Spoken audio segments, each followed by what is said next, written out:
Anchor Network Solutions' Vince Tinnirello is here to break down news from HPE and Dell, go through pro documentation tips, and share in the ChannelPro Summer Reading List for 2022 with guest Colleen Frye, plus a special guest interview with Simplified Cybersecurity Sales for MSP author Jennifer Bleam. It's ChannelPro Weekly number 230, The Boomerang Effect.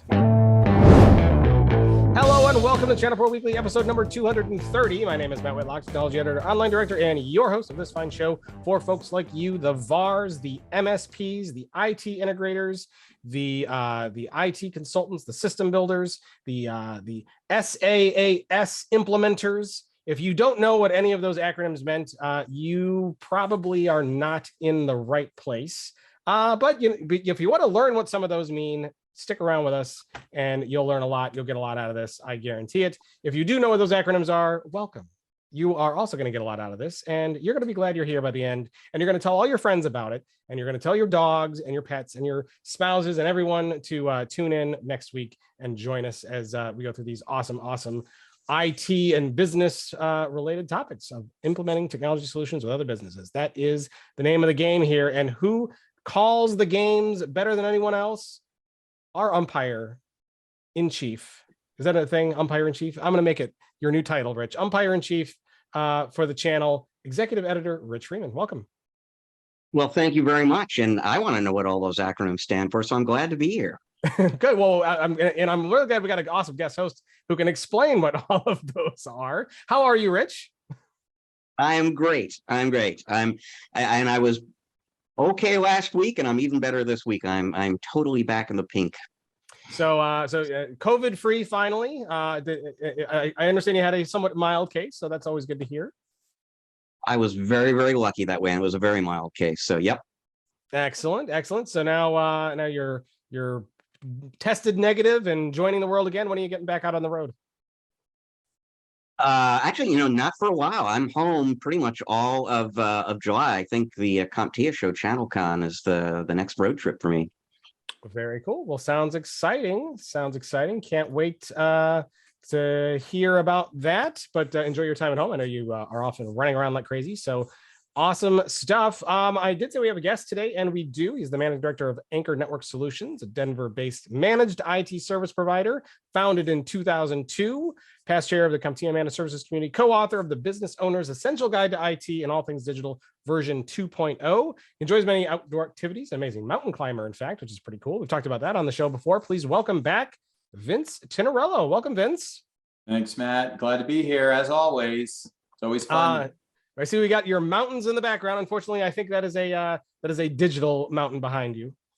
It is. That's Columbia Peak at about 6:15 in the morning. So I'm not the best photographer, but that was kind of a cool shot of the sun coming up over Columbia. So that's a photo you took. So that is a one of the mountains you have personally climbed, right?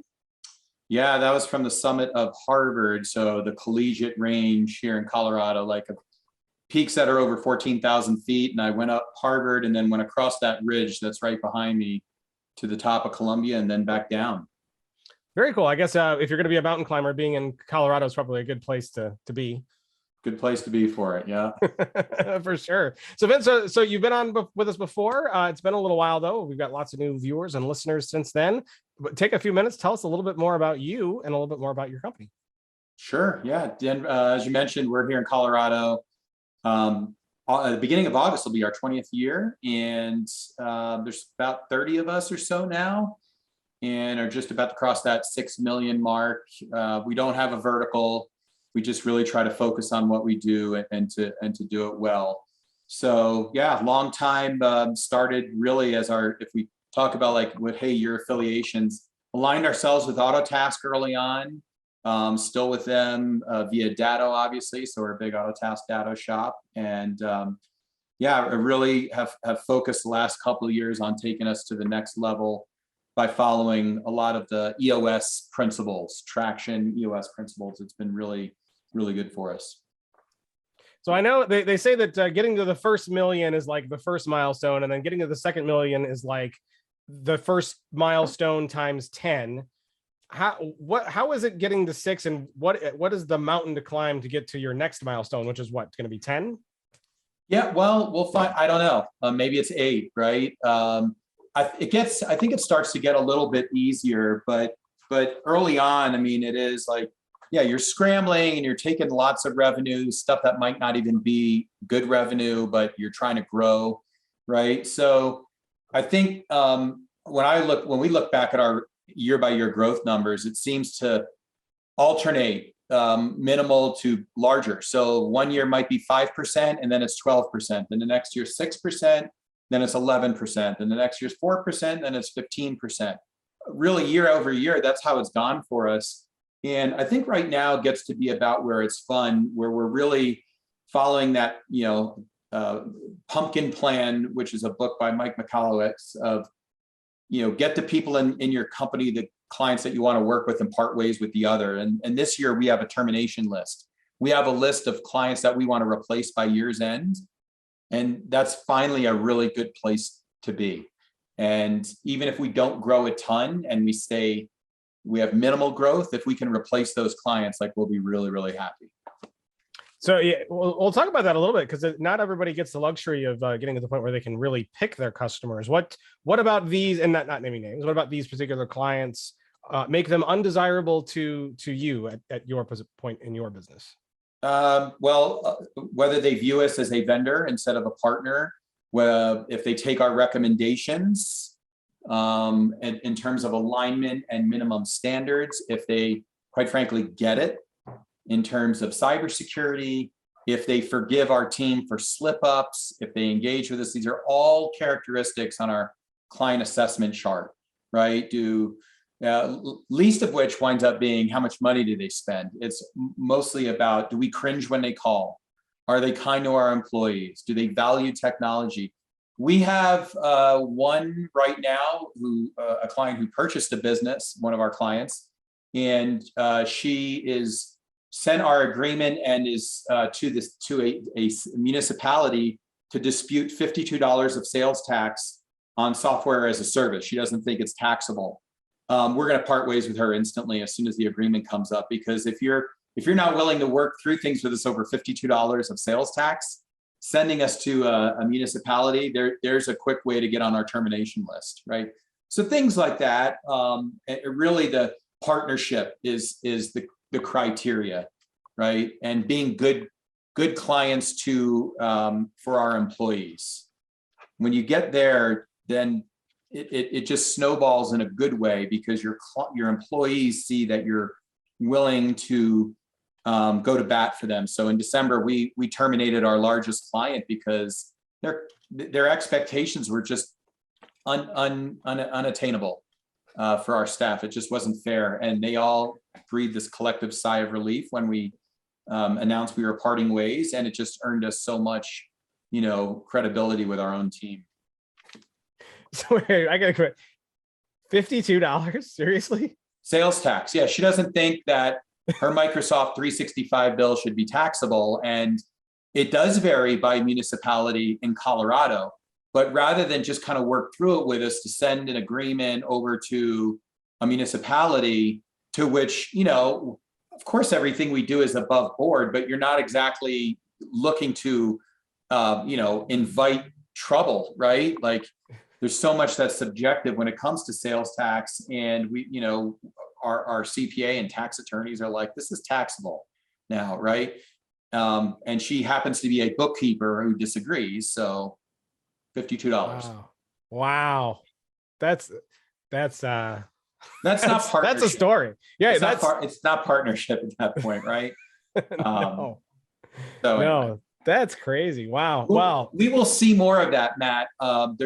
I think MSPs, like some states are a little progressive, but when I say more of that, what I mean is debate, right? Municipalities are trying to figure out how to collect taxes on our services right now. And it varies by state to state and municipality to municipality. So it's going to become a bigger issue.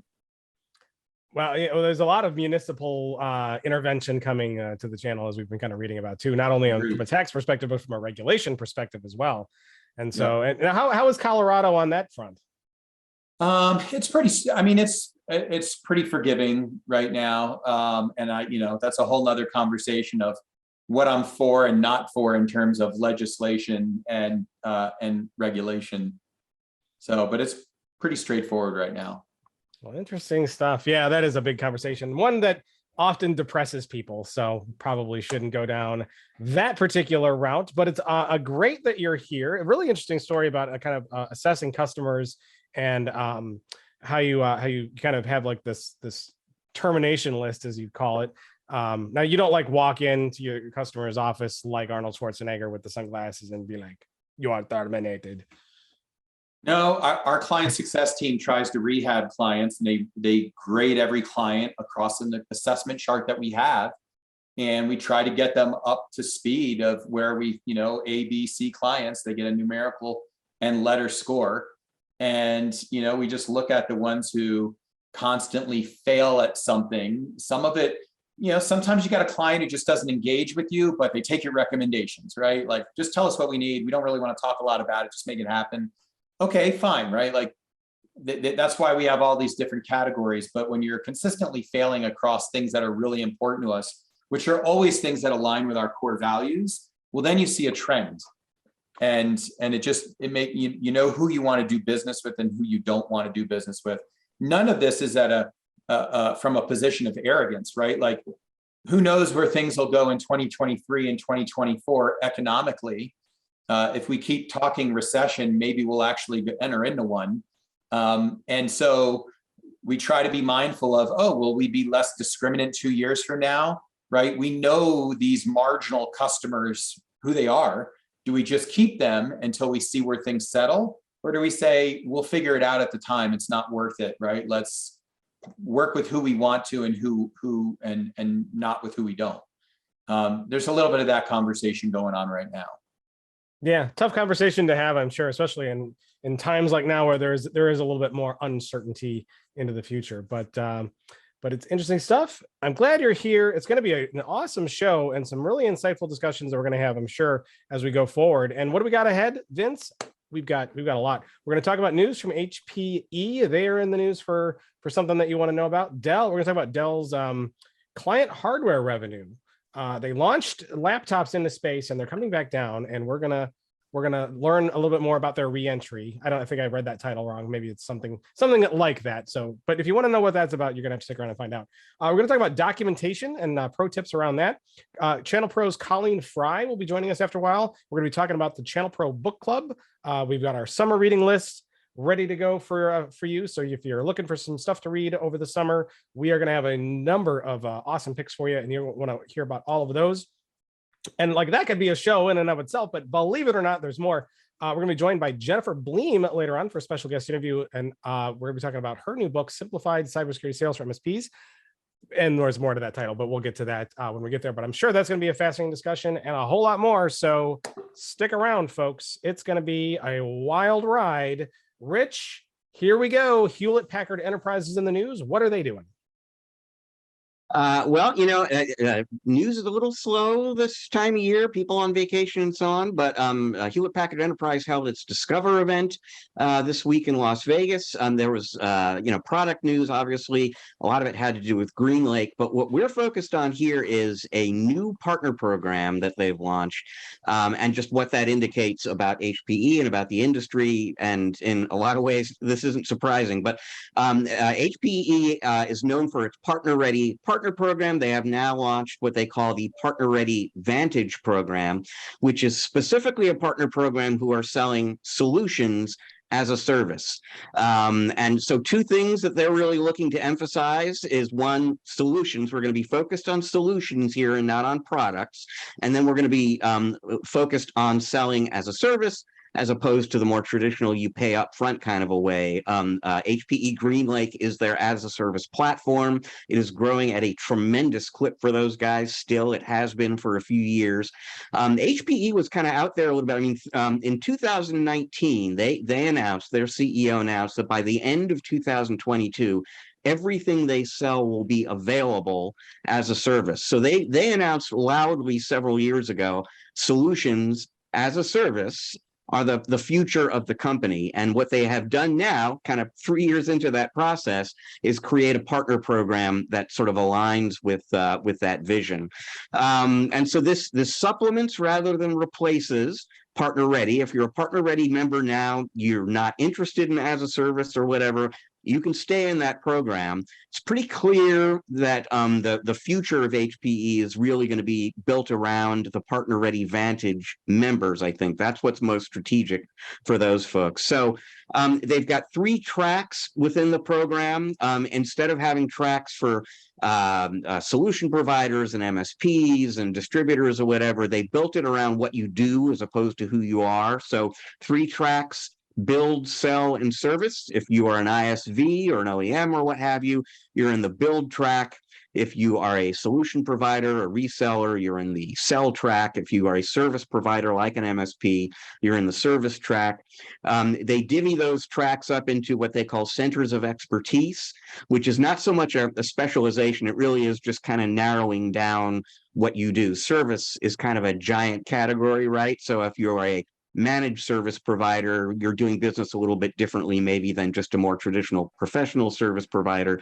So you get into a center of expertise as well as a track based on that COE. They've got, you know, benefits and requirements delivered for you. What if you're a boat captain? Where would you end up? You would wind up in a harbor, and you would be joining a different partner program. Yeah. Now, if there was a sale track in the program, you would be in the right place. But the fact that there isn't, sell close, it's not sale. It's so not look for a different partner. Okay. Right. Yeah. Well, I was confused on the wording there. So they wouldn't end up in the sell track because it's not sale. Good point. Thank you. Continue, please. The benefits for those different centers of expertise are more and more going to be less around what you sell, your ability to sell this product or that product, so much as your ability to combine products, surround them with other things, and deliver them to an end user as an outcome-based solution. So they're really trying to kind of structure the program to encourage that mindset and that approach to the end user. They have rolled the partner program for Aruba, so they own the Aruba networking business.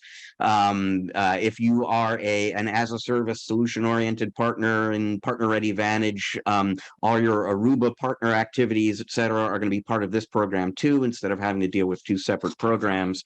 And there were some other partner-related announcements that they got into, but the key thing is just that here is another major vendor out there, seeing the writing on the wall. They know how end users want to buy these days, how they want to pay. They want to pay out of the OpEx budget. And in fact, there was some research that HPE itself called attention to from IDC. 60% of businesses expect to fund line of business and other IT projects through the OpEx budget by 2025. This is where everything is going. And that's where HPE is going, and they want their partners to go along there with them. And so they've created a partner program that is designed to encourage and reward them for joining them on that journey.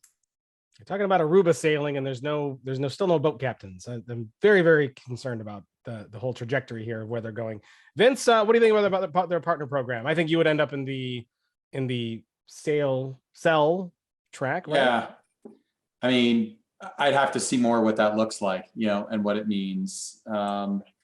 We were primarily a Dell shop, but have tried to be HP partners over the years, not without a ton of success. But it's an interesting model, and I'd love to see a little bit. I'm more of a details guy, so I really want to see how that shakes out. But I think they're onto something for sure with the way they're segmenting things.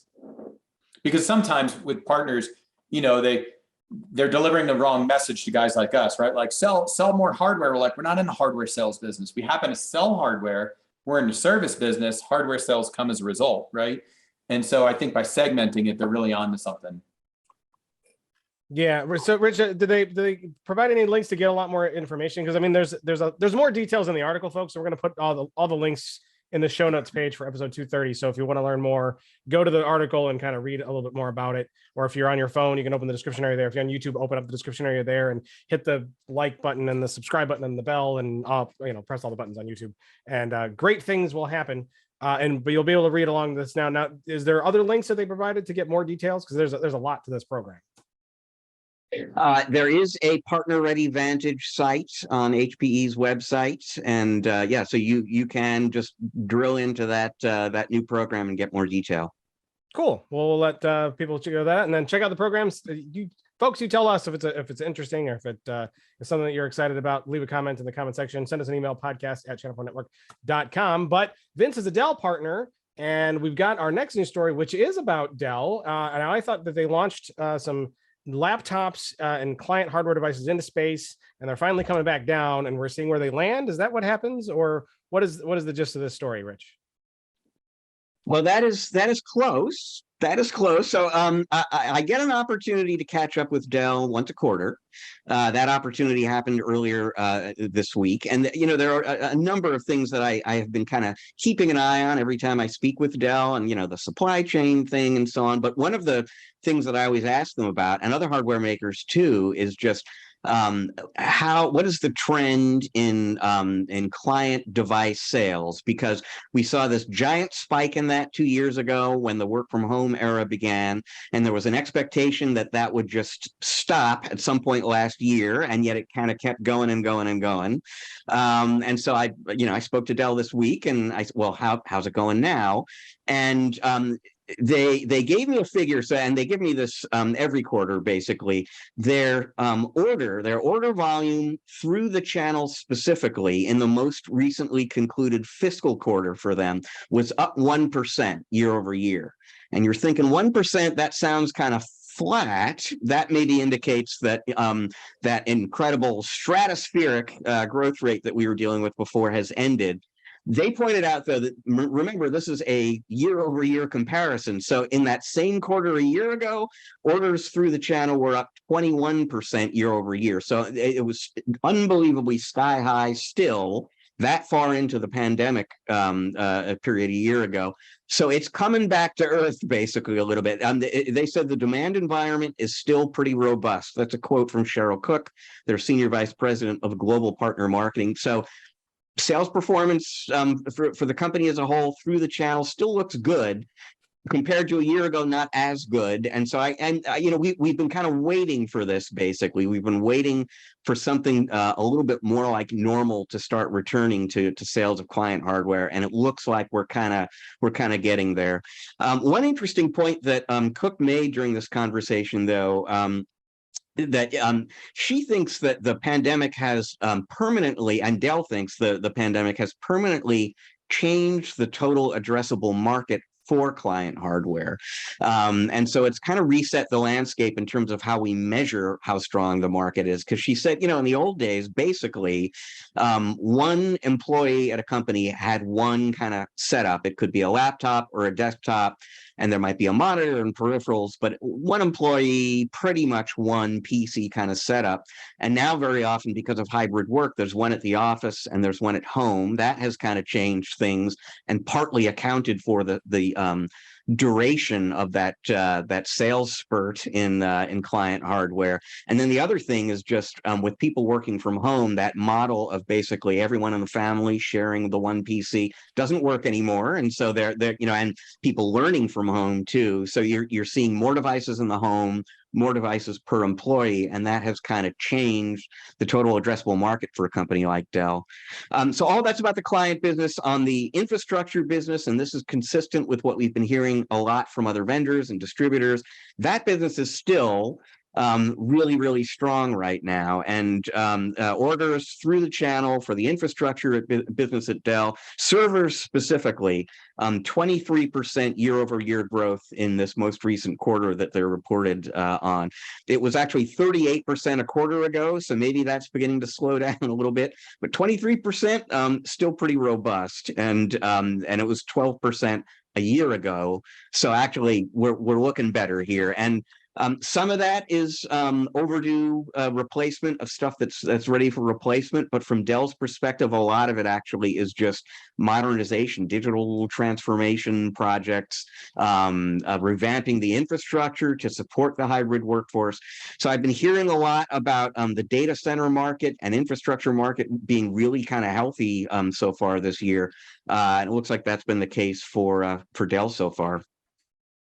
There's a lot in here to break down. Vince, you're a Dell partner. You're in the more in the trenches. And what do you see in terms of demand? Are you still selling a lot more hardware today than you were, 3 years ago? Yeah, I think the quick answer is yes. Everything Rich said that Dell is saying, yes. You get somebody working at home, and now it's you need two monitors and a docking station, keyboard and mouse at home. So we're still selling a lot of stuff according to our team, our client success team who works with the end users. And I think also security is driven at too, like stop with the bring your own device from home. So yeah, we will get you a company owned device for maybe what you're accessing from home. But it may have slowed down a little bit, but it's still pretty high volume for us right now. There was obviously a huge rush to get employees working remote, and it seems like is some of the reason that why there's still demand because one, they're going back to offices, and clients that are in offices are now old and need to be replaced, or is it also that there's now more of a competitive atmosphere to offer like remote work for employees, and our companies still making or shifting to make more of their positions remotely accessible?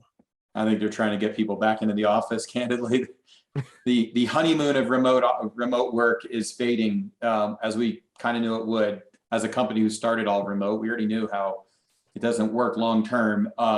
So no, I mean, I think it's really Windows 7, going out the door, and people just saying we need new hardware. So I think there's a life cycle stuff, and yes, going to work from home, security, needing to eliminate some of the bring your own device stuff. I think it's just continuing to trend that way. The infrastructure stuff, we're still selling some servers, but as much as we possibly can, we like to move people to Microsoft Azure Cloud when possible. But we're still selling servers, some. Well, it's still running. Servers are running on servers. They're just virtualized servers running on physical servers in a big data center. So somebody's buying them. Whoever's making the big data center that the virtual ones are running. Any other thoughts here? Anything you disagree with? No, I mean, it was that stuff was very informative on the Dell side. It all lines up with what we're seeing. Very cool. Rich, anything else to share or add? No. We're all caught up with Dell. Well, we're caught up with Dell. Their stuff has returned to Earth. You can go and pick one up in your nearest field of crop circles, if that's where they're landing. I don't know where they're landing anymore. But we're going to move on to something that, it's either something that people love or hate. But we're going to move on to documentation. And we've got an article that's up here by James Gaskin that's talking about documentation tips. Rich, tell us about this. Yeah, this is an article from our June issue of ChannelPro called Documentation Pro Tips. And it goes in some depth to the how-to, the why-to about something. It's one of those things that's sort of hiding in plain sight. I mean, you sort of hope everybody is documenting, but I'll kick things off by quoting one of the managed services consultants James spoke with when researching this article, and he said 80% of MSPs may have something they call a documentation system, but it's unstructured, noisy, not used much except maybe for passwords.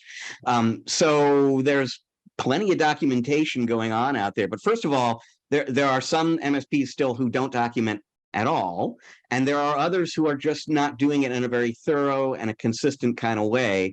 And for reasons that people in the story go into, this is a real problem, folks. It really is. I mean, someone we quote in the story is talking about the tribal knowledge phenomenon of stuff that you know about your customers that isn't actually recorded anywhere. And I would say, I mean, tribal knowledge is one thing. I would actually point to individual knowledge. There are companies, MSPs out there where there is a tech who knows everything that needs to be known about this particular client environment. But in this labor market, especially when that person goes out the door for another job somewhere, you do not want all of that knowledge going out the door with him or her. So there's that whole phenomenon there.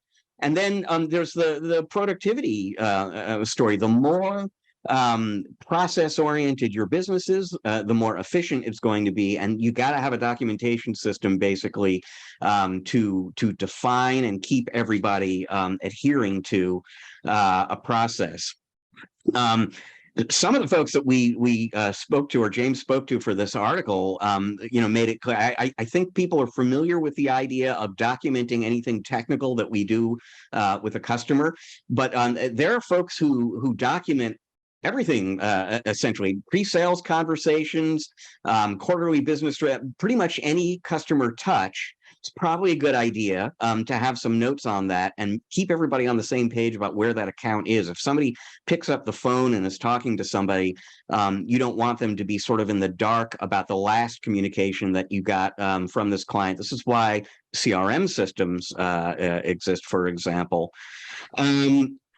So lots and lots of good advice about getting started and about doing it. There's a whole section in here. I won't go into all the details, but I mean, one of the familiar issues around documentation is how do you get your employees to do it?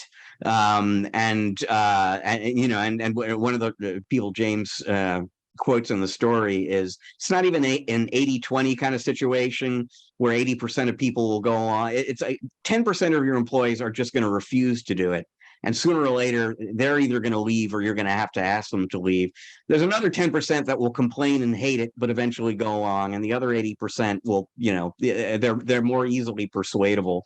But you can, rather than having to take a punitive approach to this, sooner or later you may have to with some employees, but there's some good advice in the story here about kind of selling this to your employees if you're new to being rigorous about documentation, and really kind of helping them understand how it's going to benefit not just the company but them individually, get them bought into that.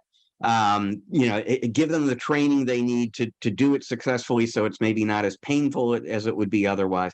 And then if they're still not going along, then you have to start thinking about, well, what do we do here? Because you really can't allow employees to be sloppy or negligent about documentation for all the reasons that we just cited.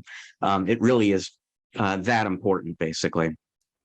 Well, it's funny how some people say it's super important, it's that important, and then they don't do it well or do it right at all. Vince, I'm sure you have lots to add on the whole documentation discussion. Yeah, I mean, it's not a problem we're going to solve. Honestly, like there's some really Rich's last point there from the consultant, and the culture of it is spot on. But I'm familiar with a few of the contributors that were consultants, and as MSPs, we're really good at saying what we should do and not actually doing it. Like, so I won't sit here and say we're perfect at documentation. Everybody knows what we should do, and executing it is just not that simple. And there's other things that the consultants in that article didn't even go into, which I would argue are bigger issues, which is the nature of the individual role. So I call a help desk an ER team.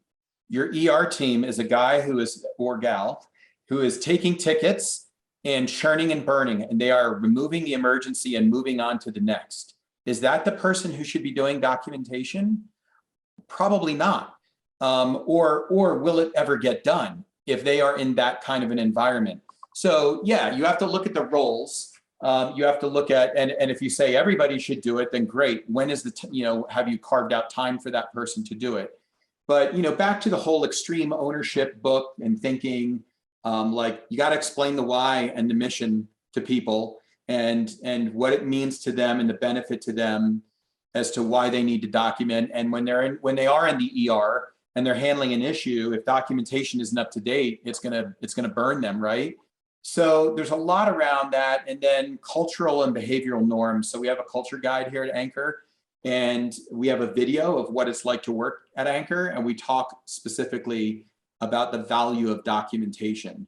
So I do agree as well. Like at some point, we try to find out through DISC profiles if they're documentation and process-oriented people. Sometimes you just don't know until they start working. And as much as we try to have some kind of metric around it, it's going to be part of regular conversations in terms of documentation. You'll never keep someone who's just indignant, like, well, I refuse to do this, right? They're out. But if you've got a superstar employee who struggles with documentation, you're going to look for a way to help them succeed at it, as opposed to saying you can't work here anymore, right? If they don't see the value in it, then they shouldn't be working there to begin with, because it doesn't align with your values. So it's really, really challenging, but I think considering the position that people are in is really important with who does the documentation along the way. And yes, we have it up and down the process. We use CRM. We want everyone to be able to log in. If salesperson gets hit by a bus and we need to know where a status is on a prospective deal, log into CRM, all the notes need to be in there regarding last conversations and so forth. Accounting handled the customer service issue around billing. Notes had better be in CRM as to what was promised to the customer, right? So I agree, document everything. Very cool. I'm sure you had a chance to skim through the article. Good advice. Anything you want to add that maybe was not in there? Well, and we'll send folks to go read it so they don't have to hear everything. I did read the whole article, and I think it's just a part of, again, like evaluating the position that the employee is in, and when, not just getting on their case about documenting, but like when does it make sense for them to be able to document? Your outbound dialer, is he going to be documenting in the middle of his 80 calls that you're requiring him to make? Maybe he's going to be making note by note, but like think about when it makes sense for them to document and what they should be documenting, not just saying everybody needs to do it. It's a culture here. Right. Well, and as you said, building in time, right? Like you have to make sure you provide ample time to document the ways that you want them to document, right? Everyone's got people on their teams that have strengths around documentation, those who love it, those who don't, and there's ways to take advantage of it. So all of these, very captain obvious, well, you should do this and you should do that. Yeah, we all know what we should be doing. Doesn't make it any easier.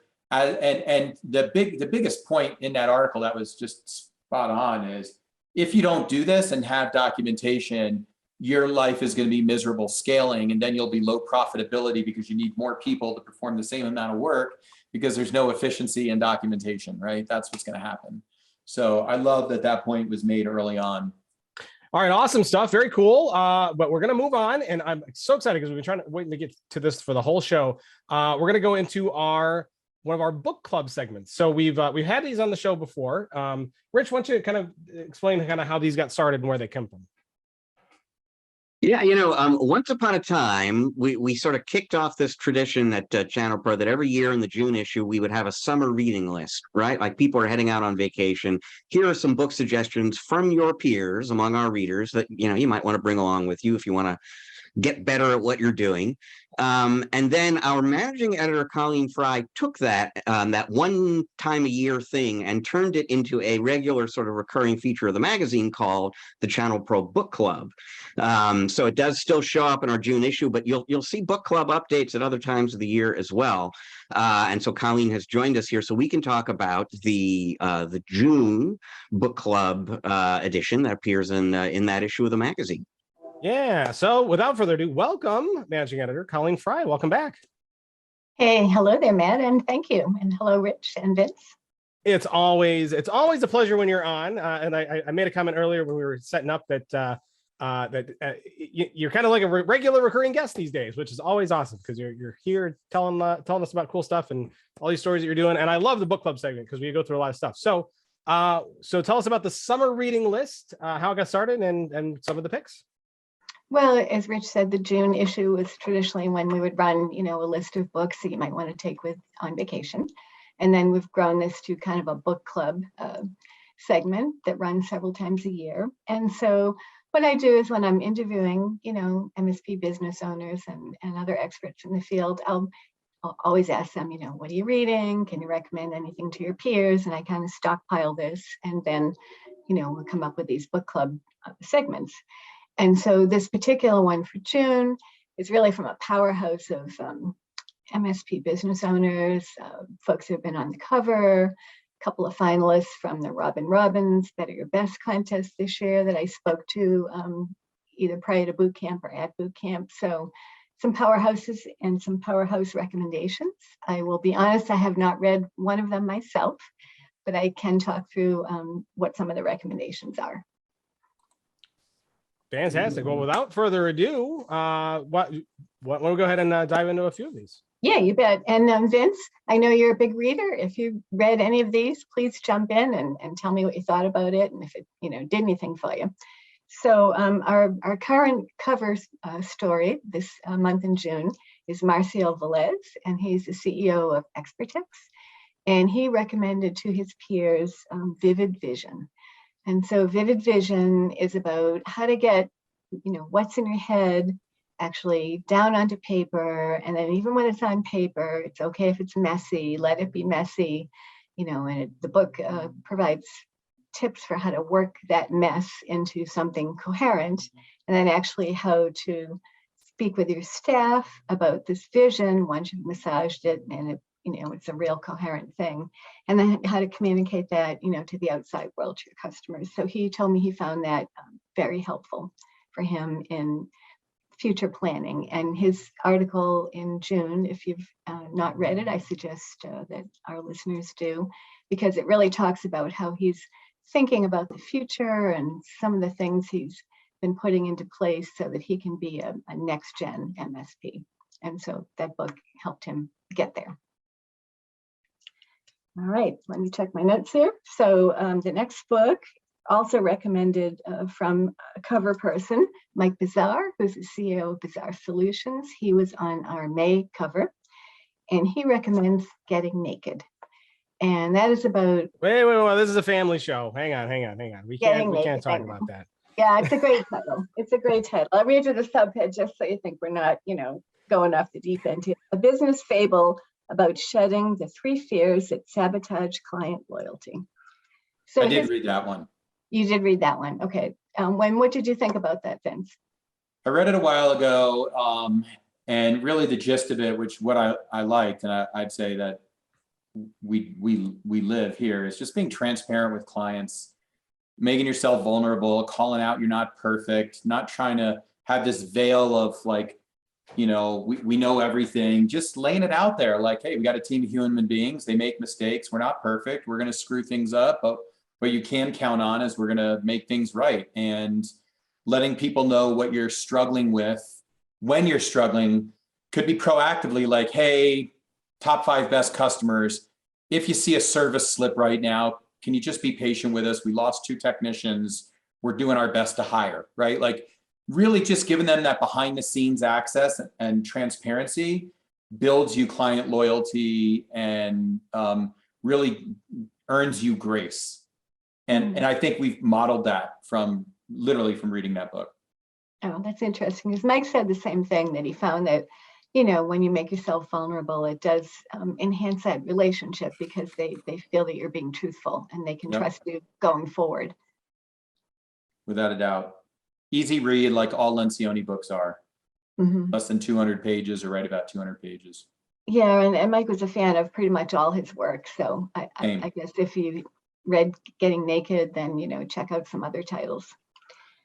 Okay, and so another title that several folks have recommended through the course of the year is The Compound Effect. So how small steps can sort of build up, almost like, compound interest in the bank, and change a habit, create a new, habit, things like that, how to get successful. And so that was recommended to us by Derek Anderson, who is the president and CEO of BizTech Solutions. And he was a finalist this year in the Robin Robbins Better Your Best contest. And so he just found it helped him, get more focused and gradually build those or change those habits. All right, another recommendation is Failing Forward, also recommended by a Better Your Best finalist, and I'm probably going to slaughter his name, Scott Hegedasian, who is the CEO of Shield IT Networks. And Failing Forward is he described it as kind of learning from failure, so not letting failure defeat you, but taking what you learn from failure and moving forward, and not being afraid to fail, basically. Vince, have you read that at all? I have not. Yeah. What do you think about that philosophy? Yeah, I mean, it's a little buzzy, but yeah, I mean, the idea for sure, like you can't be afraid of failure when trying new things in the MSP business, or you'll never get anywhere. Mm-hmm. And it's written by John Maxwell, who's written, you know, a whole bunch of business books. So again, if you haven't read that one, you might want to check out the other series.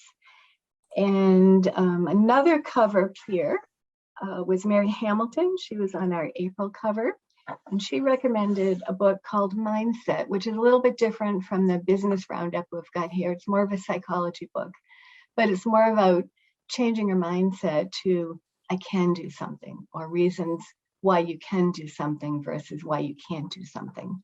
And she tells me that she's kind of incorporated what she's learned in this book into her weekly staff meetings. And that has helped them all get refocused on, you know, that they can succeed. And it's about changing their mindset. So that's a little bit different from our business lineup. And then we have They Ask, You Answer. Revolutionary approach to inbound sales, content marketing, and today's digital consumer. And this was recommended to us by Ole Thordesen, who was on our cover in February of 2021. And he's also our peer of the year this year. And Ole's a big reader, and this was one of many books he recommended. And let me give you a little synopsis of this. So again, it's about honesty. When customers ask you questions, you answer them honestly. And then you might want to tell them that, you know, yeah, we are the most expensive one out there, but here's why. So that honesty, like that other book, it kind of creates that customer stickiness and loyalty. At least Ole found that to be true. And what else we got here? Measure what matters. So we have a story coming up in our July issue by an MSP owner in Chicago, Juan Carlos Bosacoma. And this book takes the principles that Toyota developed and measuring KPIs and to improve efficiency and effectiveness. And he's found that that's helped him very much in building his business. This is not his first business. Juan's kind of a serial entrepreneur, and you can read all about his story in our upcoming July issue. Now, they're talking about fuel efficiency or like business efficiency? Like efficiency in producing the car and not having a lot of waste or wasted time and that kind of. So he was written by Toyota, so I figured it might be about fuel efficiency too. Which actually, you know, a lot of business owners right now would probably be interested in, given that gas is like $5 something a gallon. Could all use some tips on fuel efficiency. That is true, but probably now that everyone's working remotely, that's a big gas saver, right? I put this one on the list to think about. Interested, like, I'll just be interested, like, if you're trying to sell me on why KPIs matter, I don't need that. I already have that, but maybe just more around, obviously it's not going to go into what KPIs matter for an MSP, but just like how to evaluate whether a KPI is a good metric, right? So many times MSPs are like, just tell me what I should measure. Well, okay, you need to know what's important to you and what's not what somebody tells you is a good KPI. So I put that one on my list. Okay, good to know. And then 2 more books to go through. One is called Joyful. So, you know, the surprising power of, you know, finding joy in ordinary things and creating joy. And this was recommended by Zach Kramer, who's the CEO of IT Assurance, and he was on our March cover. And the book is kind of not overwhelming joy, like, oh boy, bursting with enthusiasm, but going for a walk and noticing, gee, those flowers are in bloom. How to find joy in just, you know, everyday things you're doing. Well, gee, that conversation went really well. And Zach said it really helped him kind of change his mindset and have a more positive outlook on life. And then does it talk about it? Does it tell what flavor popsicle that is on the cover? Is that mango or is that like orange dream? See, to me, that looks like it's a creamsicle, right? Yes. Totally Yeah. a creamsicle. Is that what that is? Creamsicle? Yeah, Totally. we have lots of creamsicles. That's pure joy, right? Do you like Yes, those, exactly. Vince? Do you like creamsicles? Hell yes. Come on. Orange right, and vanilla? What better Favorite? combo? Okay, so favorite frozen treat, Colleen, go. Ooh, that's a tough one, Matt, because I am an ice creamaholic. Same.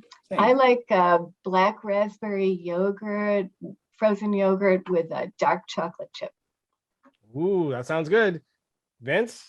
Well, I'm going to go super old school, and I'm going to be a little sarcastic about it. It's going to be the Mickey ice cream bar that you can get at Disney, but with their shrinkflation, we were just at Disney. The bars are now smaller for the same $6.50, which is a drag because you need two to get the same joy. Double the cost if you want the same joy. That's right. That's unfortunate. Joy is twice as expensive now as it used to be. Rich, what's your favorite frozen treat? I think what I want to say, I don't know if this will be an acceptable answer, but whatever they're scooping at a gelato place in Italy, gelato in Italy is unbelievable. That is my favorite frozen treat. But if it's something here in the US, gosh, that's I don't know. Fudgesicle's pretty awesome. Fudgesicles are pretty good. I think Rich just humble bragged us that he's been to Italy and he's ordered gelato. Yeah, he likes to rub it in. Yeah, when he goes. I thought he was going to say some form of daiquiri or booze. So better answer. If I were to pick one, I like to think back to like the ice cream truck when I was a kid. It would pull up, and I remember all the friends. They would get like the drumsticks or the character ice cream bars. I was always a big fan of malt. I always like those malt cups. You ever had one of those from like the ice cream truck? It's like a chocolate malt in a cup. Oh, it's absolutely fantastic and delicious. It's not on a stick though; it is in a cup. But so Rich's gelato's in a cup too, so I don't feel like I'm cheating. So anyway, so the whole reason we got to that, folks, especially those who are listening, is because on the cover of the Joy book, there's like this popsicle, and I was curious what flavor it was, and the conversation just went downhill from there. Colleen, tell us about the last book on your list. Okay, wait, but I just have a quick ice cream truck story. Yes, I would love to hear this. So every summer through my neighborhood, we had the ice cream truck comes through. They play the kid music and everything, and the kids all come running out. I don't know if that is in all your neighborhoods, but we get it every summer. And one summer, the woman across the street was quite pregnant, and I literally saw the truck come down the street, the kids all gathered round in line, and she runs out of a house and she pushes everyone out of line because she so needed ice cream on a stick. You never want to get in the way of a pregnant lady with ice cream on a stick. You do not. Okay, so last book of this session is also from Zach Kramer, who, after he found his joy, apparently he decided that sometimes he can be cranky. And so this book about radical candor is kind of how to identify, what personality you are, and how to tell it to employees or customers straight without coming across like a jerk. And I read that one too. You read that one too? What did you think of that? My peer group member, Jason Etheridge from Logic Speak in Atlanta, so like a true Southern gentleman, thought maybe I should read it. And I said, so in other words, I can be kind of a jerk is what you're saying. New Jersey abrasive, is that what you're saying? He's like, well, this would probably be good for the people you work with. And I liked it. I mean, it's a pretty straightforward message, right? Like we've gotten so PC, but you don't have to be PC. Just lay it out there. Like, stop being afraid to tell people when they're not doing something right, but here's how to do it in a ridiculously professional manner. And, she name drops the guys at Google and Facebook, because that's where she's worked a lot, of how they just were literally direct, and how Sheryl Sandberg essentially said to her, like, you're not doing good in this. You need to fix this right now. And it was radically candid. Mm-hmm. But what's really fascinating to me is like, okay, you can do all of that. How do you get the receiver to not get their feelings hurt every time? Like, you're just being straightforward. So I thought it was a good book for a team who is being a little bit too political and beating around the bush. It's like, just say it. Just say it in a professional manner. Mm-hmm. I highly advise reading it. You could probably skim it pretty well and get the gist of it, but it is a good book. Mm-hmm. Yeah, I'm not sure it fixed anything for me, but I'm definitely in favor of civility. I think you can be straightforward without being a jerk. Without a doubt. That's a good business practice. Vince, anything that you'd like to add to this list for people's summer reading? Yeah, I mean, there's some easy, quick ones that I think are real easy, real good ones. So I love the 1 Minute Manager and the Monkey, which basically is stop being a bottleneck and trying to solve all of your employees' problems. They come into your office with a problem. don't let them give you their monkey. It's their issue to solve in the end, and give them guidance, but it goes much further than not taking extra work. It gives them the joy of realizing they were empowered to solve the problem. So I really like that. And it's one that our management team needs to be better at. I love Raving Fans, another simple, easy read, and that's an older classic. And then I love a book called Fish, which our service delivery coordinator recommended to us. It's about the Pike Place fish market, and again, kind of about finding purpose and joy. Like, those guys huck fish all day. If you've ever been to the Pike Place fish market in Seattle, and like, you can find joy in whatever you're doing, right? It could easily be monotonous. I come here and there's tourists and I'm throwing fish around, right? But just of how happy they were, how much fun they were having. And it was really about culture in the workplace and how to have fun and not be miserable. So Fish is another, those are three good ones that I think are pretty easy reads. Well, great. Matt, Rich, you guys have any recommendations? I'm trying to think of the name. You know what? It's probably right behind me. The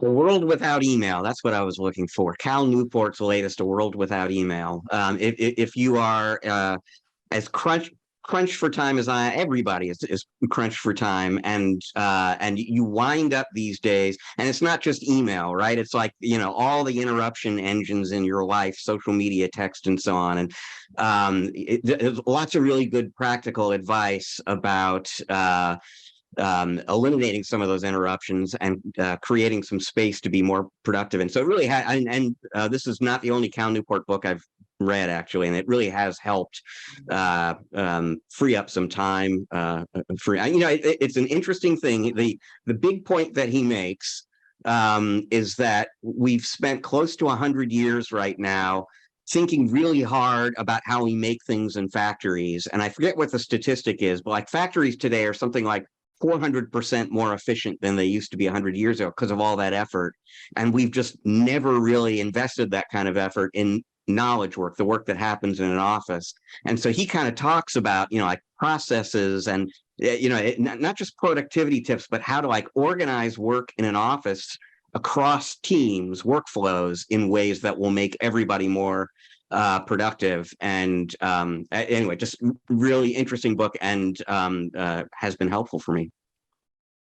Great. Very, Matt? very. Sure. I'll say one that I actually listened to as an audio book at one point, and that's called The Power of Habit. That is by Charles, I can't pronounce it, Duhigg. And it was narrated by, I pulled the page up so I could get the narrator, narrated by Mike Chamberlain. It was a really good narrator, by the way. But it talks a lot about explores how we can change lives by changing habits. I am a creature of habit. I get locked into habits, and in order to move forward and to do things better and differently, you got to change habit, and that is an important thing to do. So it talks about how they're formed, how to kick them, how to adjust when it seems like it's impossible to do. So very, very good book. I do recommend it, especially if you are a habit-driven creature like me. So that is one. Vince, you ever read that one or listened to it? I have not. So that one is a pretty good one. So I'd recommend that as well. Rich, should we put links to all of these? Well, we have the so folks, if you want links to the books for any of the ones that Colleen talked about in the article, we'll put a link to the summer reading list on the show notes page, or if you're on YouTube, open the description area, and you can go through that and you can get links to all of the different books there. And then for the ones that we added there towards the end, Rich, can we put links to those in the show sheet? Or in the in the like 4 or 5 more. So yeah, I just have to make sure I get them all down. But yes, we will do that. Okay, perfect. So we will do that. Awesome stuff. Always really good to talk about books and different things that we've listened to and read. So Colleen, thank you so much for coming on. I appreciate it. You're very welcome. Thanks for having me. And I always look forward to seeing you again. And I'm sure we will see you down the road in the somewhere in the near future. But actually, believe it or not, our book talk is not over. We are going to be joined here in just a few minutes by Jennifer Bleam. She's the author of a new book called Simplified Cybersecurity Sales for MSPs. The title is actually much longer than that. We'll get to that in a second, but she's going to be joining on. We're going to talk to her about that book and some of the things there. It's going to be a fascinating discussion. Vince will be with us on the other side there as well. You're not going to want to miss it. We will be right back.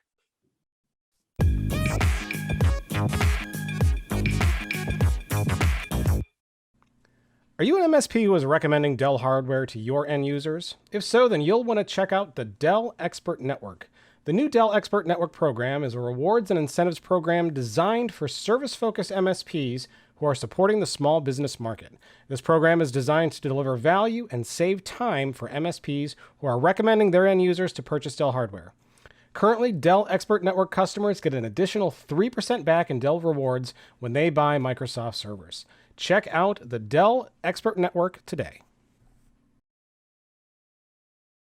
Hello and welcome back to this part 2 of ChannelPro Weekly. What value does managed security bring when there's no way to promise ROI? How do you convince small business owners to part with their hard-earned cash when they don't feel vulnerable to a cyber attack? What is the best way to mitigate your client's risk without feeling dishonest or using slimy sales tactics? Well, if you're interested in the answers to those questions, Jennifer Bleam has you covered in her new book, Simplified Cybersecurity Sales for MSPs, the secret formula for closing cybersecurity deals without feeling slimy. Wow, that's a long book title. Awesome. It is. It is. Some of that's the title, some's the subtitle, but that's all right. And of course, she is here now to tell us more about it. Welcome, Jennifer. Thank you so much. I'm so excited to be here. I appreciate it. It is awesome to have you on. It's got to be exciting getting a book out. But before we kind of get into the details of the book, tell us a little bit more about you and your background. Yeah, for sure. So my husband has his own managed service provider company. And so I helped him with his sales and marketing for quite a few years. And then I jumped over to the dark side. I became a vendor. And through just the evolving nature of that, I ended up working for a cybersecurity vendor. We were selling an EDR solution with our SOC. And we realized that it wasn't enough to simply convince the MSP of the value of our tool. We also had to enable the MSP to articulate that value to their clients and their prospects. Typically, they were SMBs. And so that was really my first foray into training MSPs on how to sell the value of cybersecurity. We were then acquired by Continuum, which is now ConnectWise. And those organizations aren't really sales enablement companies or sales training companies. So when that acquisition happened, that's when I was able to start my sales coaching business. Very interesting. So tell us a little bit about the MSP that you ran kind of before you, as you say, switched to the dark side. And then what kind of like led you to making that decision? Yeah, for sure. So it's my husband's company. He still continues to run it. It's about $500,000 in revenue, a handful of employees. And at the time when I first started helping him, we were exiting a franchise. We were part of Geeks on Call, and it was exclusively servicing residential clients, break fix. And when we exited the franchise, which is a whole nother story, we were faced with the fact that we had never done any marketing for our franchise because the franchisor had done all of the marketing. So when we exited, the phones stopped ringing. The only clients we had were the clients who continued to pay us money and to call us on occasion, but break fix being what break fix is, that is not consistent. That is not bankable. It certainly is not MRR. And this was really before MRR was really even an acronym. Nobody knew what monthly recurring revenue was, but we knew that we wanted to service, or really he knew that he wanted to service the business community and not so much the individuals who fried their computer over the weekend or lost their pictures or what have you. And so he started to say, how do we reframe ourselves? How do we recreate this business? And I'm like, hey, I have some sales and marketing background. I could probably help. And that's when I jumped in with him and started helping him market his company. Wow, cool. And then what made you want to like lead over to the vendor side after a while? So there was a vendor who saw what I was doing to help market my husband's company, my company. I'm in part owner in it, and they said, you know, we're seeing what you're doing, It's pretty ingenious. We see you have a good head on your shoulders to market this solution that a lot of marketing companies struggle to market. Why don't you come over with us and help us start up a brand new division where we're doing some cool things with MSPs? So that was a brilliant opportunity. Allowed me to jump into the vendor side, allowed my husband to run the business the way that he wanted to run it, which is always great. And that's been 7-8 years ago now. Wow. I'm very excited to have you on. I'm excited to get to the book. Before I do that, though, I have to ask you about your background, not like your professional background, but your background. That is like picturesque and beautiful. And I actually thought it was like fake, but I think I see a picture up on there on top of the cabinet that looks like you. So like, is that real life right there? Okay. So the desk is real. The bookshelf behind me with the eagle on it, with the shadow behind it, that's real. The backyard is not real. That is a canvas print, like picture a giant Mona Lisa from Amazon. It's like the best $30 I've ever spent. It's literally just a printed canvas painting, if you will, and then it's push pinned into the wall. I'm in my unfinished basement. That's a closet behind there. You would never know that, but we can pretend it's my backyard. That's like super clever. It convinced me. Didn't it get you, Rich? Well, this is not the first time I've seen it. Like I've been on Zoom calls with Jennifer before. I'm just a little bit disappointed because I've always been so envious of your yard there. It's so gorgeous. It's low maintenance. It's the best kind of yard ever. The neighbors are super quiet. You never hear them having parties or anything. I thought it was real.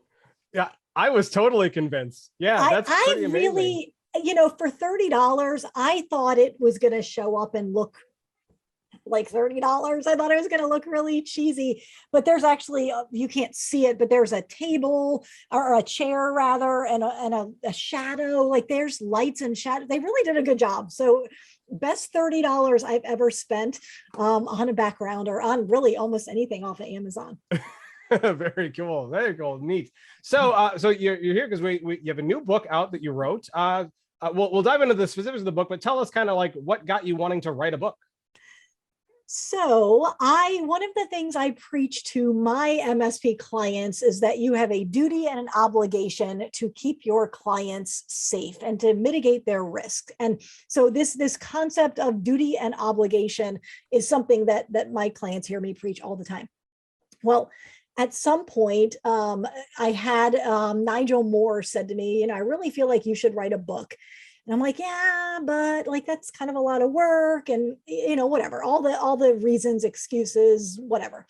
And then we talked about 3 months later and he said, Jennifer, you've got a really great knack for helping MSPs with their sales process and articulating the value of cybersecurity. And I almost feel like you have to write a book. And what I heard him say was, you have a duty and an obligation to help the channel with sales and marketing. So I felt like I couldn't, in good conscience, tell my clients to do one thing and then really do the exact opposite in my own world. And so that was really the pivot moment that I said, okay, it's time to eat your own dog food, drink your own champagne, like those same things that I say to MSPs all the time. I'm going to have to kind of follow my own advice a little bit. So sales is one of those areas that every channel pro, struggles with to some extent, almost every channel pro out there. And you're writing specifically about security sales. So what is it that's different, maybe more challenging even about selling security as opposed to selling generally for an MSP? Yeah, I love that question. So a lot of the fundamentals are the same. Maybe the structure of the sales call is going to be largely similar. One of the biggest reasons that it is different is that the MSPs don't have a lot of muscle memory around it. It's new. It's difficult to articulate the value prop. And Matt, in your lead-in, you said there's no real ROI that you can sell based on. And that is diametrically opposed to how many people sell managed services. Managed services, you can point to an ROI. You can perhaps talk about putting in multiple monitors and the increase in productivity, whatever. There's many ways to phrase ROI with managed services. And then we're trying to bolt managed security on top of it. And there is no ROI conversation to be had. And so it feels there's definitely a knowledge that it's needed, at least in our industry. I don't know that all of our prospects necessarily know that yet, but it's a different sale to be made. And it's not impossible. It's just that it is so different from the muscle memory we've all had for years and years and years that it can be difficult to overcome. Well, because it sounds like, the ROI of cybersecurity is, well, you might not, if you do the stuff, you're less likely to get attacked. And it's like, but it's still no guarantee. So that does make it a little bit harder to pitch, doesn't it? I've had a conversation a few times with people who wanted to promise, bulletproof security. I actually had a relatively public conversation with someone who wanted to rebrand their entire company, Bulletproof Security.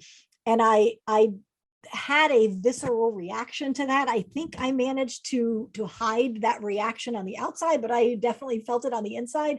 And I said, well, I'm just curious. I played salesperson. I said, can you promise bulletproof security? And he's like, well, no. And I'm like, well, then why would you want to rebrand something that you're not able to deliver? Like and he went, but it's a very catchy name. And I'm like, well, it is very catchy, but if you are not able to deliver that, I'm not sure if that's the best option for you. That's why they don't name a Super Bowl team like Super Bowl team, right? Because it's like, well, what happens when you don't make it to the Super Bowl? Yes. Oh, I didn't think about that. It's like their mascot, their nickname is the Winners. I mean, they always lose, but we call them the Winners. It's a perfect lead in actually to something I wanted to ask you about. So you're about to tell us in a moment how to do this right. But before we talk about that, what are the things MSPs tend to get wrong? You just gave one great example there. What are some others maybe of common mistakes MSPs make selling security? So this one is going to ruffle a few feathers, especially on the vendor side. But one of the things that I see MSPs doing wrong, and it's because they're taking the advice of some vendors, is that they are selling point solutions. And so they go out and they're like, okay, I know you have my managed services solution stack, but I need to sell you this extra tool, but whatever the tool is. They probably don't say, I want to sell you a tool. They just say, I'm going to layer on top of it a new EDR solution or a new employee training solution or whatever the solution is. It doesn't matter. I don't care what solution you're adding on top of, but if you're doing it one point solution at a time, let's say you're doing it in your quarterly business reviews. Number one, you're turning those quarterly business reviews into sales calls every single quarter when they really should be consultative and business conversations and strategic directions and having a business owner to business owner strategy call. So that's number one. Number two, you're making the assumption that everybody is going to say yes to every product you ask them to buy, which is not the fairy tale universe that we live in. And then number three, if they do say yes all the time, like let's just pretend like that's going to happen, and your ideal cybersecurity stack has even, let's say, 10 solutions in it, EDR and maybe a SOC and maybe a SIM solution and employee training and a password manager. Like that's 5 right there. Let's just pretend like that's your ideal stack. Let's not go with 10. Let's just do those 5. I am not suggesting that that's the ideal stack, but if it is, and you spend the next 5 quarters selling each of those things one at a time, and if you have 100% success rate, in a year and a quarter, they now have the solution stack that you believe they should have today. And so that's a huge problem because you're eroding the relationship. It's always about selling me something new. And then you're under protecting your clients. So they have unrealized risk to them, which is then a risk to you as the MSP. And so that is a huge challenge, is that vendors are saying, here's my widget. And the MSPs fall in love with the widget. And then they're like, yeah, just mark it up 2 or 3 times and add it on top of whatever you're doing. Well, that's the siren song of, I don't know, Vince, 60% of the vendors that are out there. Like, just take my thing. You love it. Your clients are going to love it too. Just go sell my thing. And that doesn't work. You've really run into this with MSPs frequently? This I do. craziness. It really is crazy. And I run into it more with the MSPs that are in the $500,000 and under range, the ones that are a little bit less, they're a little smaller. They may not necessarily think about the relationship with their clients in a strategic manner. They're more. Well, they're the ones who started out as technicians, right? Yes, they are the ones that started out as technicians, not the ones that started out based on relationship selling. And they're the ones who get wowed by shiny objects, and they sell stuff and they fix computers. Yes, So, and they don't have an evaluation cycle. A lot of the larger, more mature MSPs have specific cycles. When are we going to evaluate our PSA? When are we going to evaluate our RMM or our EDR solution or our cybersecurity stack? If you aren't regimented and saying, no, we are going to do that in Q3 of 2023, then you will be wooed by the siren song. You will purchase it. You will then want to sell it, or you're going to be left with a large invoice every month for a tool that you're not deploying. it's crazy. So Matt, in his intro, actually raised a few examples of objections that folks in our audience probably get. And I want to actually I want to hear your thoughts on specific objections in a moment. But you have a particular take, I think, a philosophy on handling objections generally when selling security. What is that? Yeah, so I look at objections as a gift, as if they are a present from the prospect, which I know sounds so odd because it is natural to hear an objection and to feel a reaction to that. You feel like you have failed, or oh great, I've lost the sale now, or what did I do wrong? But I look at objections as a gift, because think of what the alternative is. Okay, one alternative would be the prospect just agrees with everything you say and they say, awesome, how much is it? Let me write you a check. I'm ready to get started today. But normally, if they're not giving you an objection, what is happening is they have questions in their mind. You made a statement, they didn't quite agree with you, but they don't trust you enough to bring that up. So maybe you said, without this cybersecurity solution, you are very, very likely to have something happen to you, and that is going to be potentially a business stopping event. Well, what you want is for the prospect to say, really, is it really easy, or is it really highly likely to happen? And now you can have a conversation.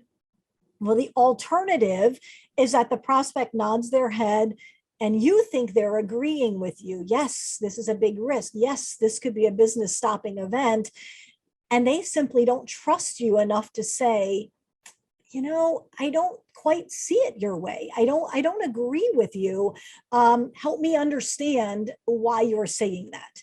And so an objection is really a request for additional information. It is saying, I don't think you're right. Can you help me see it your way? So an objection is really an evidence that you've become a thought leader in this conversation.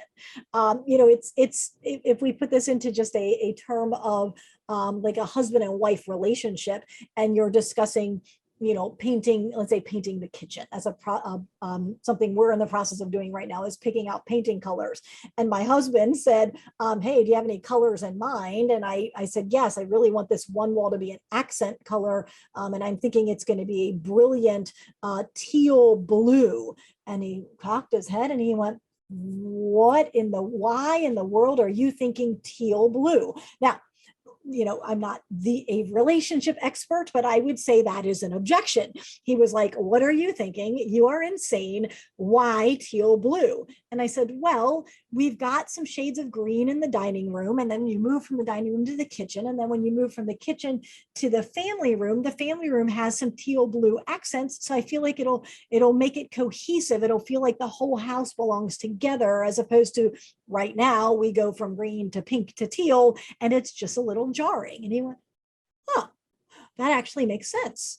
So had he just walked away, who knows? Like, I'm not a marriage counselor, but had he just walked away with scratching his head thinking his wife was insane, which may arguably be true, he never would have said, I don't understand it. Where are you coming from? Maybe you're logical and maybe you jumped, to a logical conclusion, but I'm just not seeing it. Help me get on the same page as you. And so objections are a gift.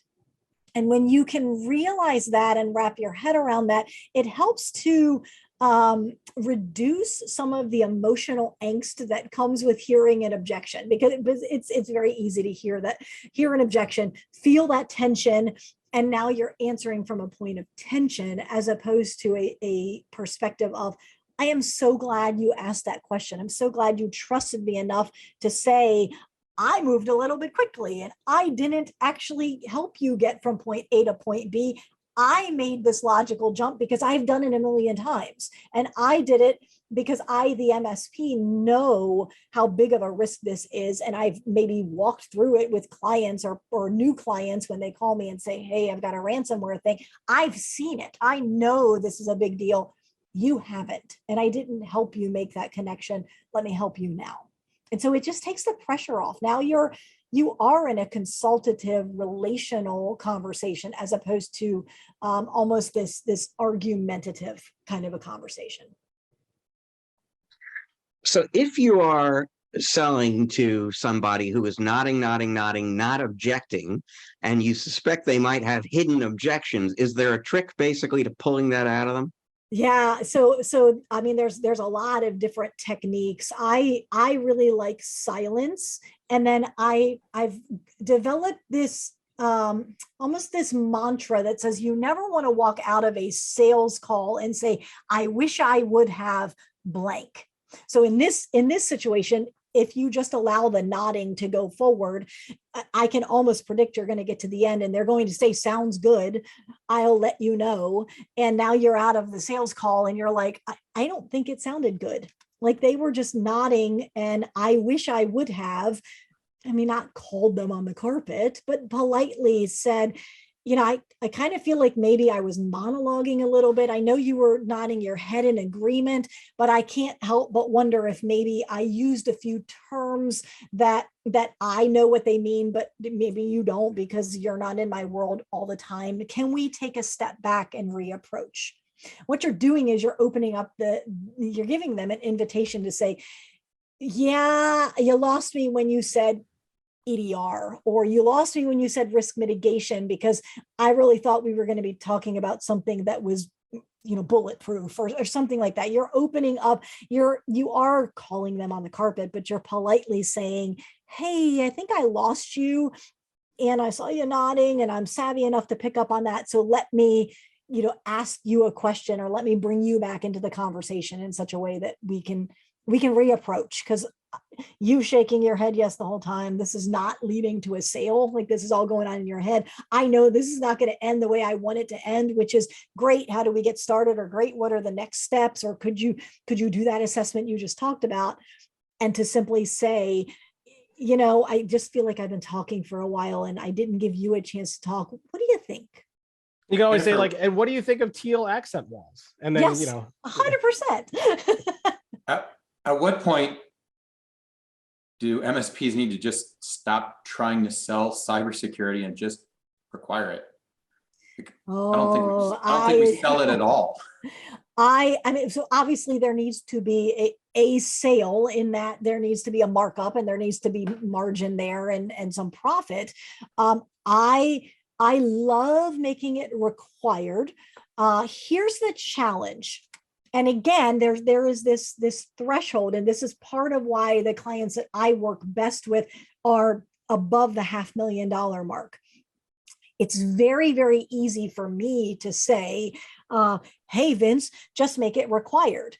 But if you only had 40 clients and you didn't have lead flow, and I said, well, just make it required. If they say no, then you politely or not so politely let them leave, invite them to seek an MSP elsewhere. Maybe you introduce them to your worst enemy and you're like, go work with them. But if you are on very thin margins, or if you have exactly the team you need to support those 40 clients and there is no wiggle room, and you don't have any more leads coming in the door, you're not filling the top of that funnel, I can say, yep, cybersecurity should absolutely be required, but it's not my belly that's not getting filled tomorrow when you can't cut my payroll check. So again, below that $500,000 mark, it's a tough thing to simply require. I think it's the right thing to do, but if you require it and then you don't make that sale, or if you require it and you lose that client, there needs to be a then what? Well, then what? We have a robust pipeline. We'll just close another deal. That's fantastic. But if the then what is, I'm going to have to fire a team member, it's a little bit of a different situation. So it's hard. I agree. I think it should just be required. And this is what our price is. And if that's, if we begin with the end in mind, the end is that we want to sell managed services and managed security to everyone, and it's not optional. And maybe there's an optional compliance module or a compliance thing. Then if that's the end, then begin with that end in mind and reverse engineer it. Why can't we do that now? Do we not know how to articulate the value? Are we not bringing in the right type of leads? Maybe the leads we're getting, they don't have two pennies to rub together. And so, but if you say that is our goal, what is stopping us from reaching that goal, and we reverse engineer it, then we fix the root problem. It's kind of a root cause analysis, right? Is the problem lead flow, or is it wrong leads? Is it a poor sales process? Is it all of the above? Is it great leads and our process is okay, but the piece of our process is that we don't know how to articulate the value of cybersecurity? And so I love that. If every MSP, or even 60% of the MSPs said, my second half of 2022 goal is going to be that by December 31st, we have 100% of our clients on our preferred cybersecurity offer, and we will never again deviate from that, that would be a huge win. Yeah, it just sounds like, it's not optional anymore. Nobody's trying to sell them stuff. And No. if they say no, really for that smaller MSP, you are accepting that much more risk and you're going down a whole nother path of trouble. Yes.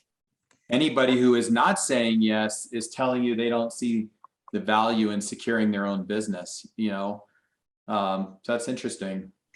And I would say the only caveat to that is that yes, the small business is accepting that risk if the MSP did a good job of explaining that risk. Oh no, I meant the MSP is the one taking the risk. Yes, 100%. And that's a conversation away.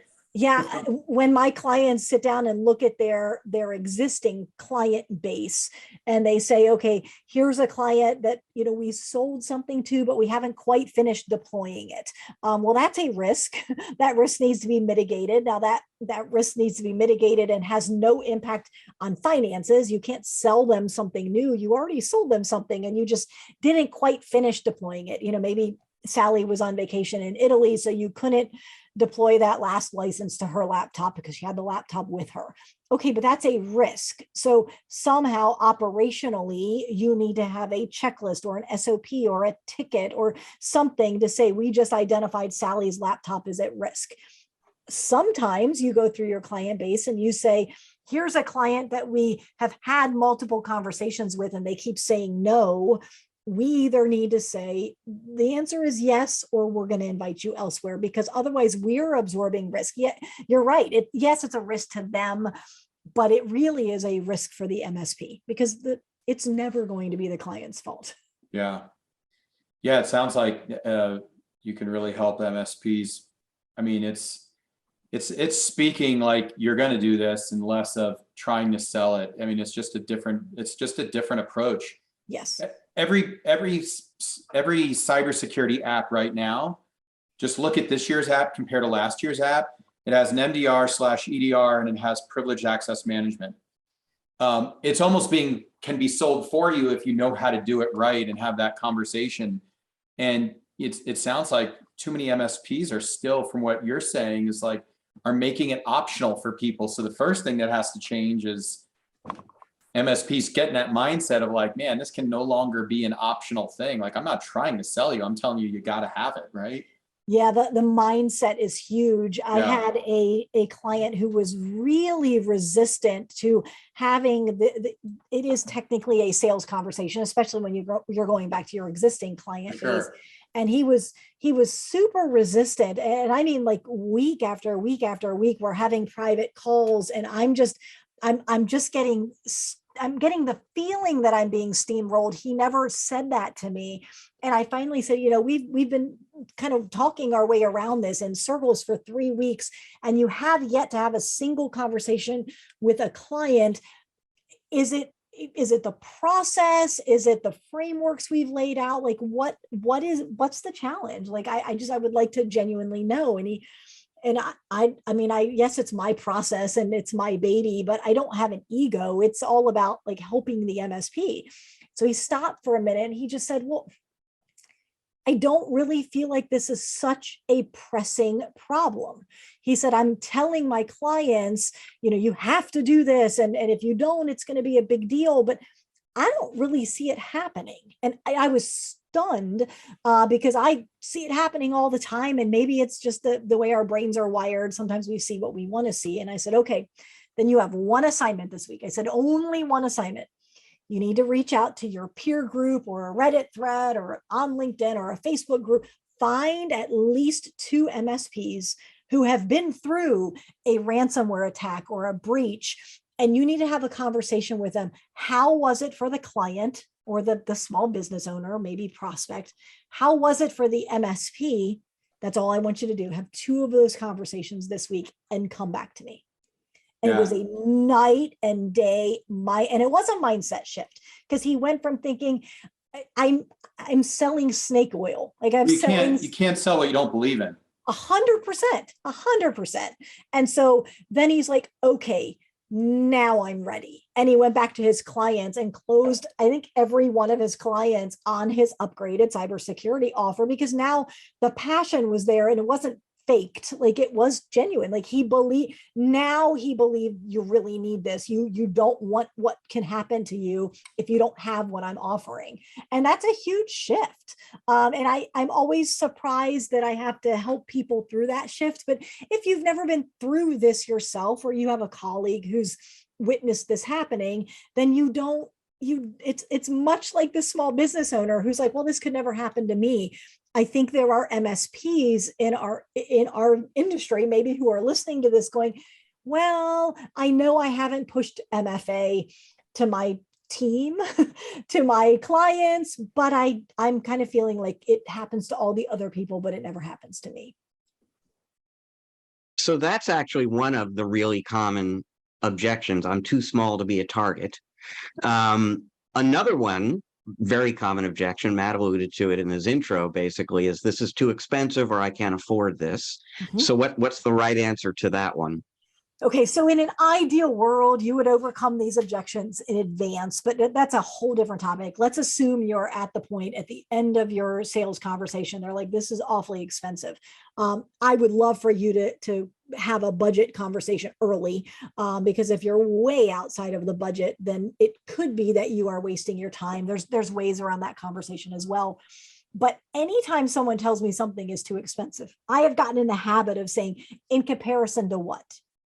And this is just, I'll talk to a friend and they're like, someone just quoted me XYZ for new windows for my house and it's awfully expensive. And I say, in comparison to what? Like, okay, so it's expensive, but that's not the point. Like, as I think most of us have experienced, whether we're getting something, a new dishwasher. Our dishwasher is dead right now. We're waiting for a repair person. I'm hoping they can fix it.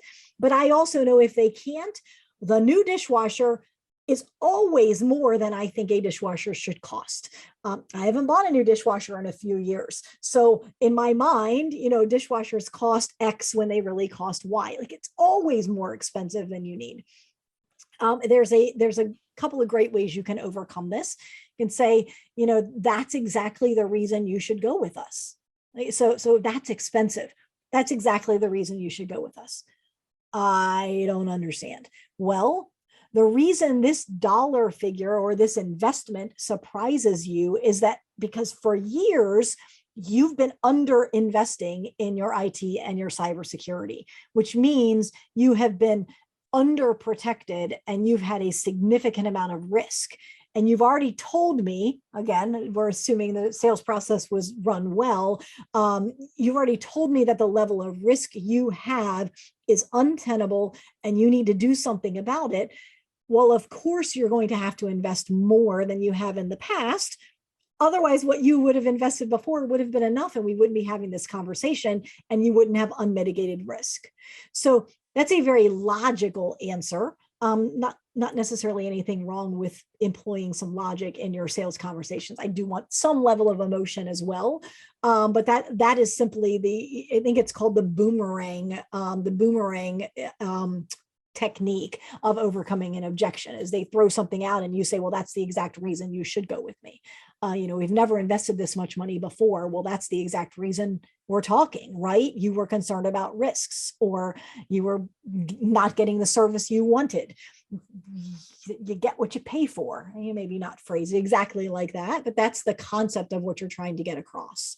So that's one way to overcome that. So we're running a little short on time, but there is one last question I want to get in, because the promotional materials for your book encouraged us to ask you about closing the sale, because you have strong feelings, they said, about closing the sale. And I thought I'm absolutely going to ask that because I want to know what those feelings are. So give folks your philosophy on closing a security sale. All right, so I will keep this short because I know we're tight on time. My philosophy on closing the sale is that, yes, that is the indicator we always judge our success or our failure on as salespeople. Or if you're managing a salesperson, of course, you want closed sales.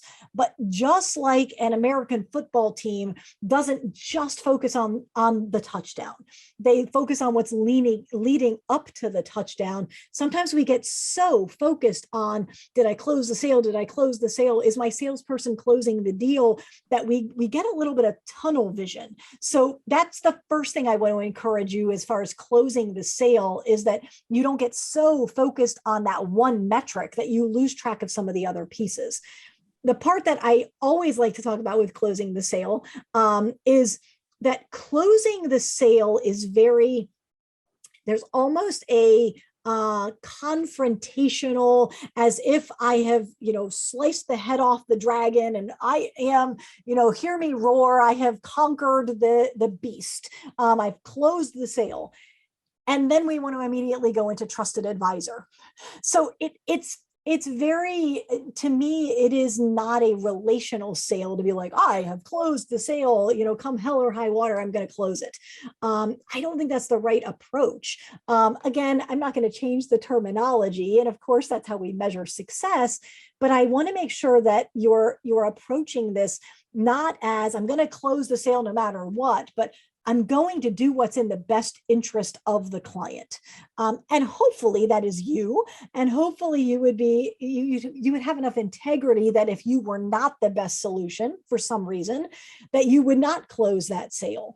But too many people are so focused on closing the sale no matter what, that number one, they're being almost a buffoon about it. And then secondly, that's the only part of their sales process and their sales metrics that they ever pay attention to. So those are two things I want to shift inside of the mind of salespeople, is that there is a whole lot more to sales than just, did I close the sale or not? Well, fascinating discussion. And I'm sure there is a whole lot more because, well, there's 144 pages of it apparently in this particular book. The book is Simplified Security Sales for MSPs, the secret formula for closing cybersecurity deals without feeling slimy. I don't like to feel slimy. Who does? Right? Vincent, 100%. Do you like to feel slimy? Don't like feeling slimy. Nobody likes slimy, but I guess if you get slimy, you could just crawl in the dishwasher, I guess, and rinse off. You There never you know. So where can people get this particular book? Yeah, absolutely. So it's on Amazon. It is a print book, and we have a Kindle option as well. And probably by end of year, an Audible edition as well. So the book you're looking for, it's red and white. It'll jump right out at you on Amazon. So obviously Amazon is global. Wherever you get, however you access Amazon, that's where it is. Fantastic. And if anybody wanted to learn more about you, network with you, take in your services, where can they go? How can they find you? Yeah, for sure. So I'm on every social media platform that there is. And then you can also go to MSPSalesRevolution.com. I've got all kinds of great goodies there, including an awesome sales process that works for MSPs, whether you're selling cybersecurity or co-managed or compliance. It's a phenomenal sales blueprint that you can download off my website. Again, MSPSalesRevolution.com. Thank you so much. Jennifer Bleam, author of Simplified Security Sales for MSPs. Go to Amazon and check it out. We'll put a link to the book in the show notes for anyone who's interested. Open up your phone and you go see that on the description there. Open up the description on YouTube. Also hit the like button and hit the comment button ring. Just hit all the buttons on YouTube. It makes it much easier if you just press everything. And or just go to channelpronetwork.com and find the show sheet for episode 230, and that'll be there for you. With that, we're going to take a short break. When we come back, Vince Tinnirello will be on the other side. We'll close out the show, have a little bit of fun, and you never know what's going to happen. So you'll want to stick around and find out. We'll be back in a moment.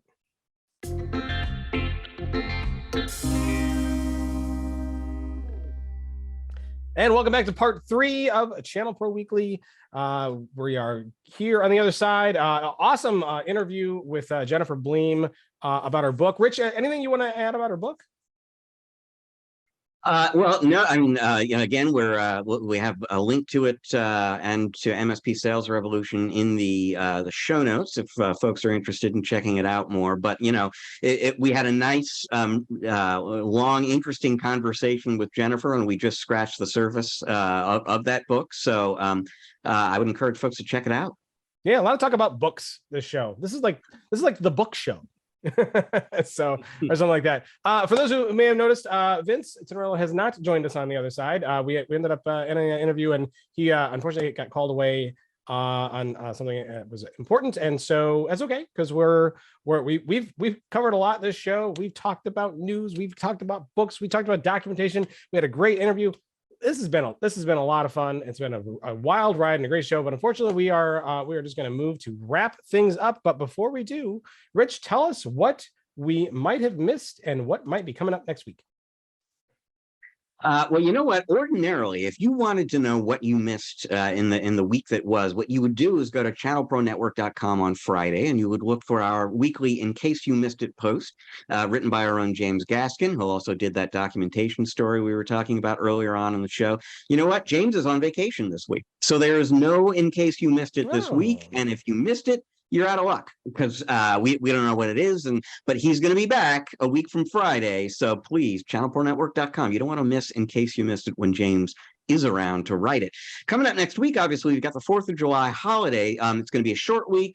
Short weeks in the middle of the summer tend to be a little slow on the news side, but free software, Matt. Who doesn't like free software? I'm not going to give you any clues about who it's coming from, but there will be some news involving free software next week from a company that normally charges for it. We'll be writing about that on Channel Pro Network, probably talking about it on our next show. Well, that sounds really exciting to me. So we're going to have a show next week, even though it's the 4th of July holiday.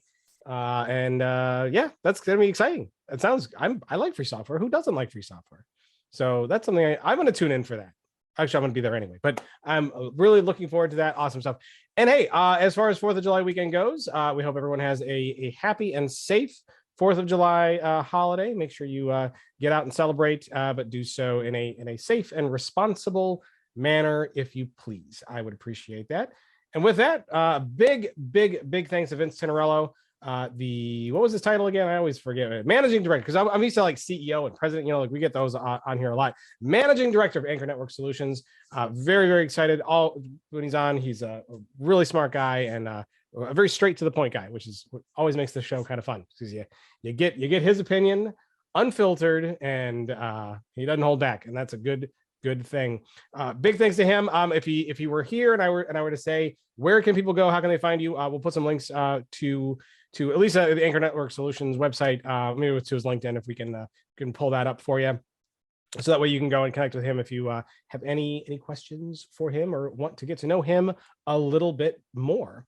And of course, make sure that each and every week you go to channelpronetwork.com for the latest news, white papers, articles, downloads, resources, all kinds of great information to help keep you in the know of what's going on in the industry, and also to help great, tips like documentation and other great things that can help you grow your business, manage your business better, help you make more money. Always good stuff there. Make sure you subscribe to the ChannelPro Weekly podcast. Tell everybody you know about it. Tell all your colleagues, tell all your friends, anybody who would be of interest. Get them on board so they can join us each and every week as we go through all of this awesome stuff. We're on where all of the podcasts are found. Just go anywhere. You'll find us on Spotify and Stitcher and Apple and all of the other ones. We're on YouTube if you like to watch there. Make sure you subscribe, hit the bell, and leave a comment. Leave a comment on YouTube. Comments are important on that as well. And tell us what you think. So with that, we are going to wrap, and we'll see everybody for that awesome stuff that Rich talked about next week. See you then.